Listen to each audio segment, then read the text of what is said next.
Proklamasi.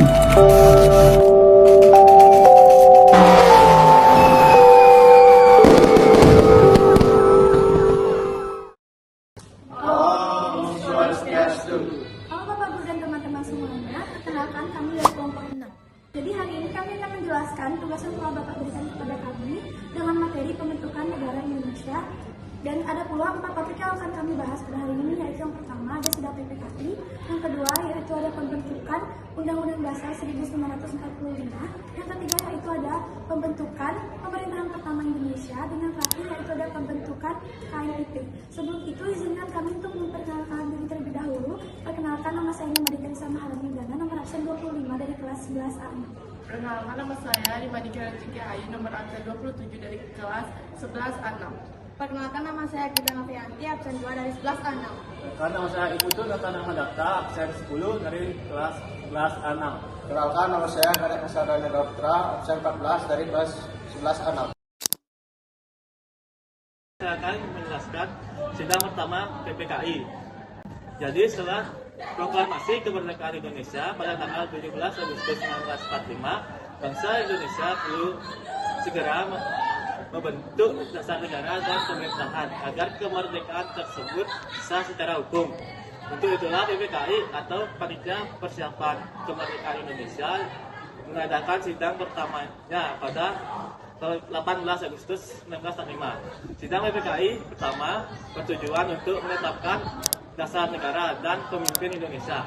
Hasil dan penjelasan sidang PPKI pertama ada pengesahan UUD 1945. Dalam sidang ini PPKI mengesahkan Undang-Undang Dasar 1945 sebagai konstitusi negara Indonesia. UUD 1945 berfungsi sebagai dasar hukum tertinggi negara, pedoman penyelenggaraan pemerintahan, landasan pembentuk lembaga negara, dan dengan disahkannya UUD 1945, Indonesia resmi memiliki aturan dasar dalam menjalankan negara. Dan yang kedua, penetapan Presiden dan Wakil Presiden. Sidang PPKI pertama menetapkan Ir Soekarno sebagai Presiden Republik Indonesia dan Muhammad Hatta sebagai Wakil Presiden Republik Indonesia. Penetapan ini penting agar Indonesia memiliki pemimpin yang sah untuk menjalankan pemerintahan sesuai Undang-Undang Dasar 1945.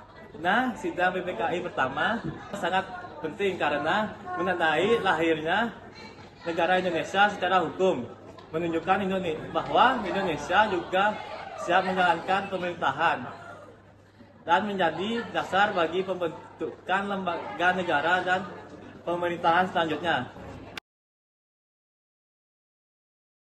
Saya akan menjelaskan tentang materi penetapan UUD 1945. UUD 1945 yaitu Undang-Undang Dasar Negara Republik Indonesia yang berfungsi sebagai hukum dasar tertulis tertinggi di Indonesia. UUD 1945 mengatur sistem tata negaraan, penyelenggaraan pemerintah, serta hak dan kewajiban warga negara. Penetapan UUD 1945 dilatar belakangi oleh kebutuhan Indonesia akan dasar hukum negara setelah merdeka. Perumusan UUD 1945 dilakukan melalui sidang PPKI, kemudian disempurnakan oleh Panitia 9 dan akhirnya disahkan oleh PPKI pada tanggal 18 Agustus 1945, sehari setelah proklamasi kemerdekaan. Penetapan UUD 1945 dilakukan bersamaan dengan pengesahan Pancasila sebagai dasar negara serta penetapan Presiden yaitu Soekarno dan Wakil Presiden yaitu Muhammad Hatta. Secara sistematis UUD 1945 terdiri atas pembukaan, aturan hukum, aturan peralihan, dan aturan tambahan. Maka penetapan UUD 1945 adalah sebagai landasan hukum negara, pedoman penyelenggaraan pemerintah, penjamin hak asasi manusia, serta alat untuk menjaga persatuan dan kesatuan bangsa. Halo teman-teman, saya akan membahas latar belakang pembentukan pemerintahan pertama di Indonesia. Setelah proklamasi kemerdekaan pada 17 Agustus 1945, Indonesia memang sudah menyatakan diri sebagai negara merdeka, tetapi saat itu belum memiliki pemerintahan yang jelas. Kondisi ini bisa menimbulkan kekacauan jika tidak segera diatasi. Oleh karena itu, para tokoh bangsa merasa perlu membentuk pemerintahan agar Indonesia bisa berjalan dengan tertib dan menunjukkan kepada dunia bahwa Indonesia adalah negara yang berdaulat. Selanjutnya, Pembentukan pemerintahan pertama ini dilakukan oleh PPKI melalui sidang yang diadakan pada 18 Agustus 1945. Sidang ini menjadi langkah awal yang sangat penting karena disinilah dasar negara Indonesia mulai ditetapkan. Keputusan yang diambil dalam sidang ini menjadi fondasi bagi jalannya pemerintahan Indonesia di masa awal kemerdekaan. Dibentuk pula Komite Nasional Indonesia Pusat atau KNIP sebagai lembaga perwakilan rakyat sementara. Indonesia juga menetapkan bentuk negara Republik Indonesia dengan sistem pemerintahan presidensial di mana presiden memegang kekuasaan eksekutif. Agar pemerintahan berjalan lebih teratur, wilayah Indonesia dibagi menjadi beberapa provinsi yang dipimpin oleh gubernur. Menurut saya, pembentukan pemerintahan pertama ini sangat penting karena menjadi bukti bahwa Indonesia tidak hanya merdeka secara simbolis tetapi juga siap mengatur dan menjalankan negaranya sendiri. Di sini saya akan membahas tentang pembentukan KNIP. KNIP atau Komite Nasional Indonesia Pusat adalah badan yang dibentuk setelah Proklamasi Kemerdekaan Indonesia untuk membantu Presiden dalam menjalankan pemerintahan. KNIP berperan sebagai lembaga perwakilan rakyat sementara dan menjadi cikal bakal lembaga legislatif Indonesia. Latar belakang pembentukan KNIP didasar pada pasal 4 Aturan Peralihan UUD 1945. KNIP dibentuk melalui keputusan sidang ketiga PPKI pada tanggal 22 Agustus 1945. Anggota KNIP dilantik pada 29 Agustus 1945.